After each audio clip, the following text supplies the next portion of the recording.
Hello everyone, this is today's wedding. I'm coming from my war room in East Taunton, and I accidentally hit the stop button while videotaping my UK turn 1 video, and so I'm going to try to pick up where I left off. I think I already covered that the Taranto raid was a disaster, and I can see that I tried to go back to the video. I already covered Turkey. I don't know, the fighter from Malta, I moved to Cairo, and I know I covered the mech going there. Let's see. Yeah, these two guys from South Africa are just going to move north to Rhodesia, and I was initially going to have this destroyer move up to the Suez Canal, but geez, I've got nothing up there for it to play with. I could move it towards India, but geez, now that fleet's gonna be gone. I really have no idea, so I think I'm just actually gonna be stupid, maybe, or actually smart, because there's really nothing else to do here, and start moving this guy this way. I guess 3 turns because of the naval base. 1, 2, 3. I know we mentioned in the last video that the bomber was going to Gibraltar, but since Italy just absolutely kicked the UK's ass over here, Gibraltar's a lost cause. So I'm definitely not putting the bomber there.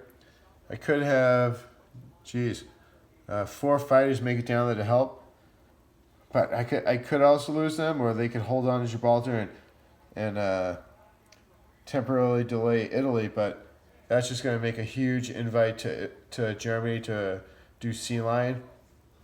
And the whole reason I'm trying to hang on to my fighters is specifically for Sea Lion. And because that will hopefully help the UK win. I hit stop in my last video, so I placed units. I placed my guys and my fighter in London. I moved guys to Quebec and moved 1 infantry to New Brunswick. And I know I went right to left, so move this guy.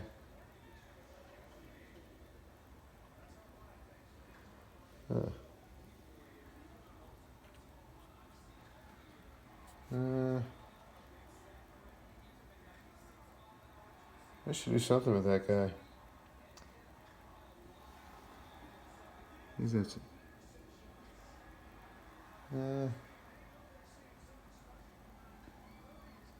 Jeez. I'll just leave that guy there. He could support Cairo, but he might be better with a group rather than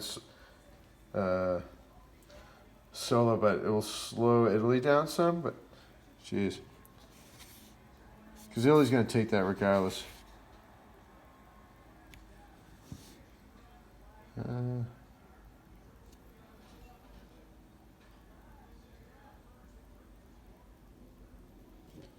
What am I going to do? I'm actually going to move this guy here because I'm silly. I'm going to abandon that for now. And I was initially going to put him up there with that small group, but bringing him down to team up with the South Africans. And, jeez. I totally missed my long-winded rant about the disaster that was over here. I think I covered I had to land the fighters in Hong Kong.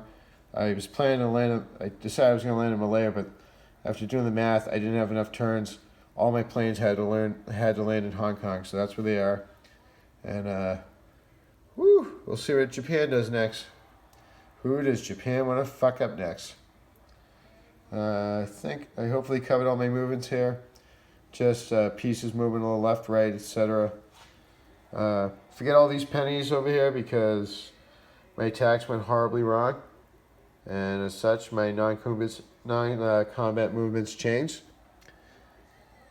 But anyway, the FEC bought 1 artillery because that's what they had left over, and they placed it in India because that's the only factory. This manufactory was initially going to go in Hong Kong because I was expecting a much better result here, where I thought I could possibly hold off Japan for 1 turn, and we'll see what happens. But as such, Hong Kong's dead. So I placed the manufacturing in Malaya, which is Malaya is important because it's part of a national objective, and it's got a naval base. And I moved the American fighter there as well. So Malaya could possibly next turn, because Japan can't reach from its closest naval units.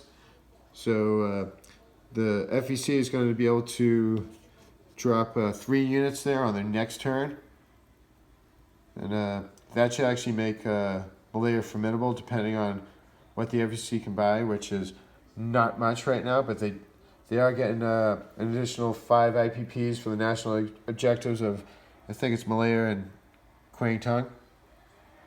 And the UK also gets 5 IPCs because they still control all their original European territories, which probably won't last for long. But we'll see what happens. And then before UK could collect income, they had to go through convoy. And in C-Zone 106, there's a sub. C-Zone 109, there's a sub from Germany. So because it's a sub, they get 2 die roll instead of 1. So they get 4 die roll.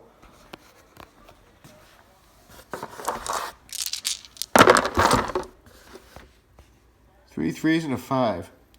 I actually don't want to bore you because I should have looked up convoy before I did this.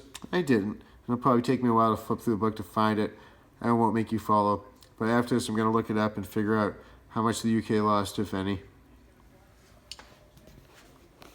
And so that's the end of UK Turn 1 Part 2, because of my being sloppy operating the